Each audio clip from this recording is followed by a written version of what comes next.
అందరికీ నమస్కారం. ఏదైతే గొడ్డల పార్టీ నాయకులకి వాళ్ళ విధానాలు చూస్తే చాలా ఆశ్చర్యం కలుగుతూ ఉంది. ఓ పక్క ఆంధ్రప్రదేశ్ రాష్ట్రాన్ని అభివృద్ధి పదంలో అన్ని రంగాల్లో ముందుకు తీసుకెళ్ళాలి, నిరుద్యోగులకి ఉద్యోగ అవకాశాలు కల్పించాలి, పెట్టుబడులు తీసుకురావాలి, ఆహ్లాదకరంగా ఆనందంగా అన్ని రంగాల్ని కూడా డెవలప్ చేయాలన్న ఒక ఆలోచనతో కూటమి ప్రభుత్వం పనిచేస్తూ ఉంటే వీళ్ళ గొడ్డల పార్టీ విధానాలు చూస్తే చాలా అంటే చాలా ఆశ్చర్యంగా ఉంది. అన్నిటికీ ఏదో ఒక గొడవ చేయాలి, అన్నిటికీ ఏదో ఒక వంగబెట్టాలి. ఇదొద్దు అదొద్దు ఇదొద్దు ఇదొద్దు, ఏం వద్దో కరెక్ట్గా వాళ్ళకు కూడా తెలియదు. ఏదో ఒకటి వద్దు అంటమే వాళ్ళ డ్యూటీ. మరి మనం కనుక చూసినట్టయితే మొన్నటికి మొన్న అమరావతి పనికిరాదు, అమరావతి వద్దని చెప్పారు. డిఎస్సిలో ఉద్యోగాలు వస్తే ఆ ఉద్యోగాలు కరెక్ట్ కావు, అవి ఇవ్వడానికి వీలు లేదు, అవి ఆపాలి అన్నారు. లోకేష్ గారు ఆ దేశం ఈ దేశం ఈ రాష్ట్రం నుంచి కొత్త కొత్త పెట్టుబడులన్నీ కూడా తీసుకొస్తూ ఉంటే పెట్టుబడులు తేవడానికి వీల్లేదు. విశాఖపట్నంలో గూగుల్ రావద్దు, డేటా సెంటర్ రావద్దు, లేదా రాయలసీమలో కొత్త కంపెనీలు రావద్దు, మ్యానుఫ్యాక్చరింగ్ యూనిట్లు రావద్దు.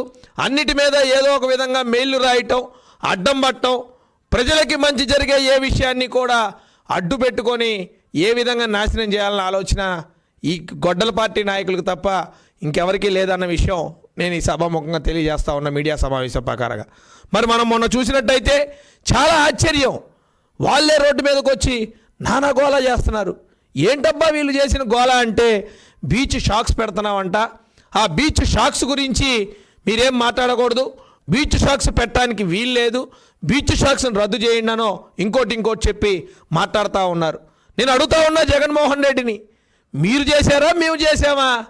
అసలు ఈ బీచ్ షాక్స్ మీద జీవో ఇచ్చింది ఎవరు? నేను జగన్మోహన్ రెడ్డి ప్రభుత్వాన్ని ఒకటే అడుగుతా ఉన్నా. డెవలప్మెంట్ పాలసీ ఏదైతే టూరిజం డెవలప్మెంట్ పాలసీ 28/12/2020 ఎప్పుడండి? 28/12/2020. ఎవరున్నారు ఆ టైంలో ముఖ్యమంత్రిగా? ఎవరున్నారు ఆ టైంలో అధికారంలో? ఎవరు తీసుకున్నారు ఈ టూరిజం పాలసీ అని చెప్పి నేను అడుగుతా ఉన్నా. ఈ పాలసీని తయారు చేసింది మీరు. మీకు అనుగుణంగా తయారు చేసి ఏదో ఒక విధంగా రాద్ధాంతం చేయాలని ఆ రోజు జీవోఎంఎస్ నెంబర్ 11ని మీ ప్రభుత్వం కాదా విడుదల చేసింది? ఇచ్చిన జీవోలో పేజీ నెంబర్ 12లో బీచ్ షాక్స్ గురించి మీరు కాదా ప్రపోజల్ పెట్టింది? చూడండి, కళ్ళు తెలుసుకోండి. ఈరోజు మళ్ళీ మీ నాయకులు కొంతమంది వచ్చి దీని గురించి అడ్డదిడ్డంగా మాట్లాడటం, ఏదో కూటమి ప్రభుత్వం అడ్డగోలుగా బీచ్ షాక్స్ని ఏర్పాటు చేస్తూ ఉన్నామని అంటే మీరిచ్చిన రూల్స్ని మొత్తం సవరణ చేసి ప్రజలకి ఎటువంటి ఇబ్బంది లేకుండా 1052 కిలోమీటర్ల దూరం ఉన్న తీర ప్రాంతంలో ఎక్కడైతే పర్యాటక రంగంలో ఇబ్బందికరంగా లేకుండా కుటుంబాలు ఎక్కడైతే ఆనందంగా సేద తీరుతారో ఆ ప్రాంతాలని కాకుండా మిగిలిన దూర ప్రాంతాల్లో వేరే వాళ్ళు టూరిస్టులు, ఇంటర్నేషనల్ టూరిస్టులు ఇక్కడికి వచ్చినప్పుడు వారి విధంగా సేవ తీరటానికి బీచ్ షాక్స్ పేరుతో ఒక కొత్త కాన్సెప్ట్ తీసుకొస్తే ఆ ప్రపోజల్ని కూడా విమర్శించి నోటికి ఇష్టం వచ్చినట్టు మాట్లాడుతూ ఉన్నారు.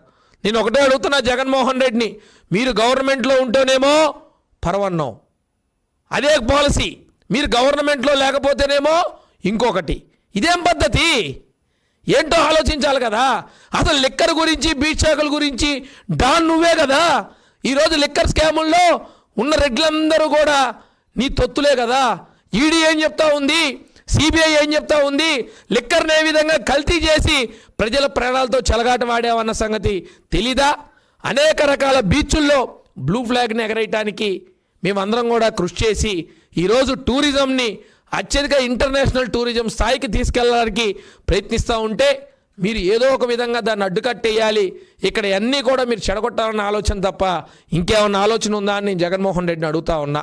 అసలు లిక్కర్కే డాను, కల్తీ మద్యం అమ్మటానికి బెల్లం కావాల్సి వస్తే బెల్లం కొట్లలో దొరికితే బెల్లం కమ్మిన వ్యాపారస్తుడి మీద కూడా సెబీ కేసులు పెట్టి వేధించి వారు చనిపోయేలాగా చేసి బెల్లాన్ని కృత్రిమ కొరత తీసుకొచ్చి ఆ బెల్లాన్ని మొత్తం కూడా నువ్వు తీసుకొని వెళ్ళి నీకు కావాల్సిన మద్యంలో పెట్టుకొని అమ్మిన ఘనత నీది కాదా? కల్తీ మిక్కర్ ద్వారా కోట్ల రూపాయలు లంచాలు సేకరించి డబ్బులు మింగింది నువ్వు కాదా? అసలు కల్తీ మొత్తం మీరే కదా. నీ పక్కన ఉన్న రెడ్లంతా కల్తీయే కదా. నీతో సహా అందరూ కూడా కల్తీ మధ్యలో వాటాదారులే కదా. ఏం జరిగిందో ఈరోజు మేము చెప్పటం కాదు కదా. కోర్టులు, సిబిఐలు, సిట్టులు, ఈడీలు అన్నీ కొండాలుగా కుప్పలుగా దొరుకుతున్న కాగితాలు, ఆధారాలు ఇవన్నీ మాట్లాడుతూ ఉన్నాయి కదా. ఈరోజు మళ్ళీ నువ్వేదో పెద్ద పత్తిత్తులాగా ఈరోజు వచ్చి ఈ బీట్ షాకుల గురించి మాట్లాడటం చాలా దారుణం. ఋషికొండకి రోజుకి 2 లక్షల రూపాయల ఆదాయం వచ్చేదాన్ని కూలగొట్టి ఈరోజు ఎటువంటి ఆదాయం లేకుండా నిరుపయోగంగా కట్టి ఆ డాబాను అక్కడ పెట్టావు. అన్ని ఉద్దేశం ఏంటో తెలీదు. అన్నిటినీ వద్దు అంటావు. అసలు ఏం కావాలో తెలీదు. నీకన్నా నిర్దిష్టమైన పాలసీ ఉంటే, ఆ పాలసీ మీద నిలబడే సత్తా నీకుంటే ఖచ్చితంగా బాగుంటుంది. ముందు వైఎస్ఆర్సీపీని ఒకటే క్వశ్చన్ చేస్తూ ఉన్నా, మీ పాలసీ ఏంటో ప్రకటించండి, మీ విధానం ఏంటో ప్రకటించండి. ఆ విధానం ఇప్పటికే, ఈ నెలకే, ఈ సంవత్సరానికే, లేదా రేపొద్దున ప్రభుత్వంలోకి మీరు ఎట్లాగూ రారు, వచ్చే అవకాశం కూడా లేదు. మీరు ఇచ్చే హామీలైనా సరే ఆ పాలసీల మీద మేమే నిలబడతామని హామీ ఇచ్చే ఉద్దేశం ఏమన్నా ఉందో లేదో నిర్ణయించుకోవాల్సిన అవసరం ఉంది. ప్రజలు ఆల్రెడీ బుద్ధి చెప్పారు, మిమ్మల్ని అందరినీ తరిమి కొట్టారు. ఈరోజు ఎక్కడ ఏ డెవలప్ చేయాలన్నా ప్రతి చోట అడ్డగోలుగా మీ నాయకులందరూ వచ్చి ఇష్టం వచ్చినట్టు diversion politics, fake politics, cutting politics మాట్లాడుతూ ఉన్నారు. వీటన్నిటినీ కూడా కరెక్ట్ అయిన పద్ధతులు కాదు, మార్చుకోవాల్సిన అవసరం ఉంది. అసలు మీ విధానాల్లో జీవో 2020లో ఇచ్చిందే మీరు వీటి గురించి. మళ్ళీ ఈరోజు వచ్చి అది కాదు, ఇది కాదు, ఇది కాదు, అది కాదు అని దాని మీద కూడా మీరు నోటికి ఇష్టం వచ్చినట్టు వచ్చి కూటమి ప్రభుత్వాన్ని బదనాం చేయాలన్న ఆలోచనతో మీరు చూస్తూ ఊరుకోవడానికి ఇక్కడ ఎవరం కూడా ఖాళీగా లేవన్న సంగతి గుర్తు చేస్తూ, ఈ జీవో ఇచ్చిన రోజు నీ యొక్క నిర్ణయాన్ని మట్టుకే అమలుపరిచారు. కానీ అందులో అనేక రకాల తప్పులుంటే ఆ తప్పులన్నింటినీ సరిచేసి పటిష్టమైన బందోబస్తు మధ్య ఏదైతే కుటుంబ సమేతంగా వెళ్ళే వారికి ఎటువంటి ఇబ్బందులు లేకుండా వారికి దూరంగా ఈ బీట్ షాక్స్ నిర్వహించేలాగా ప్రభుత్వం కట్టుదిట్టమైన ఏర్పాట్లు, పటిష్టమైన సెక్యూరిటీ సిబ్బందిని పెట్టి చాలా జాగ్రత్తగా అన్ని రకాలుగా వాటిని జాగ్రత్తలు తీసుకొని నిర్వహించాలని ఒక నిర్ణయం తీసుకుంటే, ఈరోజు ఆదాయం వచ్చే దేన్నైనా సరే చెడగొట్టాలనే మీ విధానం కరెక్ట్ అయిన పద్ధతి కాదు. దాన్ని మీరు ఆత్మవిమర్శ చేసుకోవాల్సిన అవసరం ఉందని తెలియజేస్తూ, జగన్మోహన్ రెడ్డిని మళ్ళీ ఒకటే అడుగుతా ఉన్నా, మీరు తెచ్చిన విధానాల్ని మళ్ళీ మీరు మర్చిపోతూ ఉన్నారు. అసలు మీరు ఏ విధానాల్లో ఉండదలుచుకున్నారు, అసలు మీ విధానాలు ఏంటి, ఏ రోజు ఏ విధానాల్లో ఉంటారో ముందు వాటిని మీరు చెప్పి ఆ తర్వాత మీరు ఏదైనా ఉంటే మాట్లాడాలని చెప్పి కోరుకుంటూ సెలవు తీసుకుంటున్నాను. థ్యాంక్కి నమస్కారం. ఏదైతే గొడ్డల పార్టీ నాయకులకి వాళ్ళ విధానాలు చూస్తే చాలా ఆశ్చర్యంగా కలుగుతూ ఉంది. ఓ పక్క ఆంధ్రప్రదేశ్ రాష్ట్రాన్ని అభివృద్ధి పదంలో అన్ని రంగాల్లో ముందుకు తీసుకెళ్ళాలి, నిరుద్యోగులకి ఉద్యోగ అవకాశాలు కల్పించాలి, పెట్టుబడులు తీసుకురావాలి, ఆహ్లాదకరంగా ఆనందంగా అన్ని రంగాల్ని కూడా డెవలప్ చేయాలని ఒక ఆలోచనతో కూటమి ప్రభుత్వం పనిచేస్తూ ఉంటే, వీళ్ళ గొడ్డల పార్టీ విధానాలు చూస్తే చాలా అంటే చాలా ఆశ్చర్యంగా ఉంది. అన్నిటికీ ఏదో ఒక గొడవ చేయాలి, అన్నిటికీ ఏదో ఒక వంగ పెట్టాలి. ఇదొద్దు, అదొద్దు, ఇదొద్దు, ఇదొద్దు, ఏం వద్దో కరెక్ట్గా వాళ్ళకు కూడా తెలియదు. ఏదో ఒకటి వద్దు అంటమే వాళ్ళ డ్యూటీ. మరి మనం కనుక చూసినట్టయితే మొన్నటికి మొన్న అమరావతి పనికిరాదు, అమరావతి వద్దని చెప్పారు. డిఎస్సిలో ఉద్యోగాలు వస్తే ఆ ఉద్యోగాలు కరెక్ట్ కావు, అవి ఇవ్వడానికి వీలు లేదు, అవి ఆపాలి అన్నారు. లోకేష్ గారు ఆ దేశం ఈ దేశం ఈ రాష్ట్రం నుంచి కొత్త పెట్టుబడులన్నీ కూడా తీసుకొస్తూ ఉంటే పెట్టుబడులు తేవడానికి వీలు లేదు, విశాఖపట్నంలో గూగుల్ రావద్దు, డేటా సెంటర్ రావద్దు, లేదా రాయలసీమలో కొత్త కంపెనీలు రావద్దు, మ్యానుఫ్యాక్చరింగ్ యూనిట్లు రావద్దు, అన్నిటి మీద ఏదో ఒక విధంగా మెయిల్లు రాయటం, అడ్డం పట్టడం, ప్రజలకి మంచి జరిగే ఏ విషయాన్ని కూడా అడ్డు పెట్టుకొని ఏ విధంగా నాశనం చేయాలన్న ఆలోచన ఈ గొడ్డల పార్టీ నాయకులకు తప్ప ఇంకెవరికీ లేదన్న విషయం నేను ఈ సభాముఖంగా తెలియజేస్తా ఉన్న మీడియా సమావేశం ప్రకారంగా. మరి మనం మొన్న చూసినట్టయితే చాలా ఆశ్చర్యం, వాళ్ళే రోడ్డు మీదకి వచ్చి నానా గోలా చేస్తున్నారు. ఏంటబ్బా వీళ్ళు చేసిన గోలా అంటే బీచ్ షాక్స్ పెడుతున్నామంట.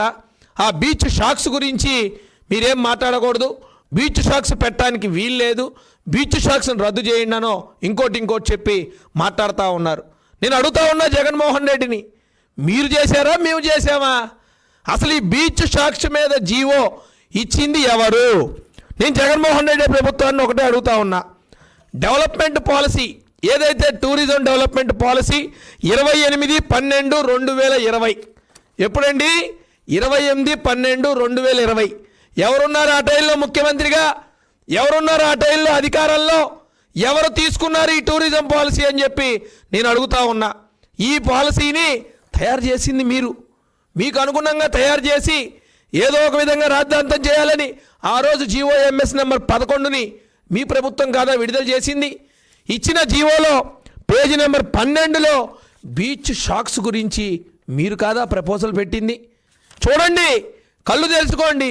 ఈరోజు మళ్ళీ మీ నాయకులు కొంతమంది వచ్చి దీని గురించి అడ్డదిడ్డంగా మాట్లాడటం, ఏదో కూటమి ప్రభుత్వం అడ్డగోలుగా బీచ్ షాక్స్ని ఏర్పాటు చేస్తూ ఉన్నామని అంటే, మీరిచ్చిన రూల్స్ని మొత్తం సవరణ చేసి ప్రజలకి ఎటువంటి ఇబ్బంది లేకుండా 1052 కిలోమీటర్ల దూరం ఉన్న తీర ప్రాంతంలో ఎక్కడైతే పర్యాటక రంగంలో ఇబ్బందికరంగా లేకుండా కుటుంబాలు ఎక్కడైతే ఆనందంగా సేద తీరతారో ఆ ప్రాంతాలని కాకుండా మిగిలిన దూర ప్రాంతాల్లో వేరే వాళ్ళు టూరిస్టులు, ఇంటర్నేషనల్ టూరిస్టులు ఇక్కడికి వచ్చినప్పుడు వారి విధంగా సేద తీరటానికి బీచ్ షాక్స్ పేరుతో ఒక కొత్త కాన్సెప్ట్ తీసుకొస్తే ఆ ప్రపోజల్ని కూడా విమర్శించి నోటికి ఇష్టం వచ్చినట్టు మాట్లాడుతూ ఉన్నారు.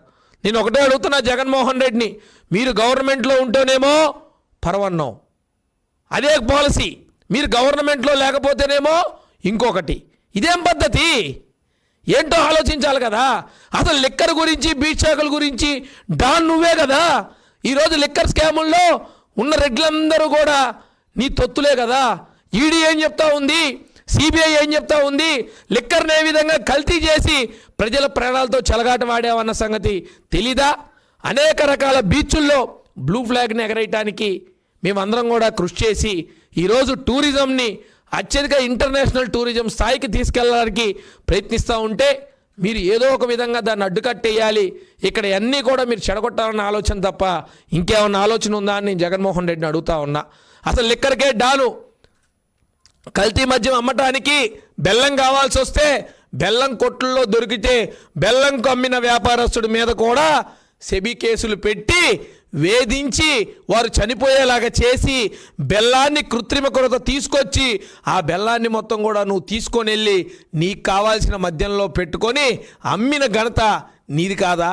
కల్తీ మిక్కర్ ద్వారా కోట్ల రూపాయలు లంచాలు సేకరించి డబ్బులు మింగింది నువ్వు కాదా? అసలు కల్తీ మొత్తం మీరే కదా. నీ పక్కన ఉన్న రెడ్లంతా కల్తీయే కదా. నీతో సహా అందరూ కూడా కల్తీ మధ్యలో వాటాదారులే కదా. ఏం జరిగిందో ఈరోజు మేము చెప్పటం కాదు కదా. కోర్టులు, సిబిఐలు, సిట్టులు, ఈడీలు అన్నీ కొండాలుగా కుప్పలుగా దొరుకుతున్న కాగితాలు, ఆధారాలు ఇవన్నీ మాట్లాడుతూ ఉన్నాయి కదా. ఈరోజు మళ్ళీ నువ్వేదో పెద్ద పత్తిత్తులాగా ఈరోజు వచ్చి ఈ బీచ్ షాకుల గురించి మాట్లాడటం చాలా దారుణం. ఋషికొండకి రోజుకి 2 లక్షల రూపాయల ఆదాయం వచ్చేదాన్ని కూలగొట్టి ఈరోజు ఎటువంటి ఆదాయం లేకుండా నిరుపయోగంగా కట్టి ఆ డాబాను అక్కడ పెట్టావు. అన్ని ఉద్దేశం ఏంటో తెలీదు. అన్నిటినీ వద్దు అంటావు. అసలు ఏం కావాలో తెలీదు. నీకన్నా నిర్దిష్టమైన పాలసీ ఉంటే ఆ పాలసీ మీద నిలబడే సత్తా నీకుంటే ఖచ్చితంగా బాగుంటుంది. ముందు వైఎస్ఆర్సీపీని ఒకటే క్వశ్చన్ చేస్తూ ఉన్నా, మీ పాలసీ ఏంటో ప్రకటించండి, మీ విధానం ఏంటో ప్రకటించండి.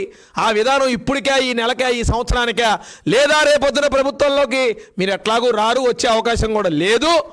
మీరు ఇచ్చే హామీలైనా సరే ఆ పాలసీల మీద మేమే నిలబడతామని హామీ ఇచ్చే ఉద్దేశం ఏమన్నా ఉందో లేదో నిర్ణయించుకోవాల్సిన అవసరం ఉంది.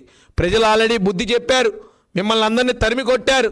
ఈరోజు ఎక్కడ ఏ డెవలప్ చేయాలన్నా ప్రతి చోట అడ్డగోలుగా మీ నాయకులందరూ వచ్చి ఇష్టం వచ్చినట్టు diversion politics, fake politics, cutting politics మాట్లాడుతూ ఉన్నారు. వీటన్నిటినీ కూడా కరెక్ట్ అయిన పద్ధతులు కాదు, మార్చుకోవాల్సిన అవసరం ఉంది. అసలు మీ విధానాల్లో జీవో 2020లో ఇచ్చిందే మీరు వీటి గురించి.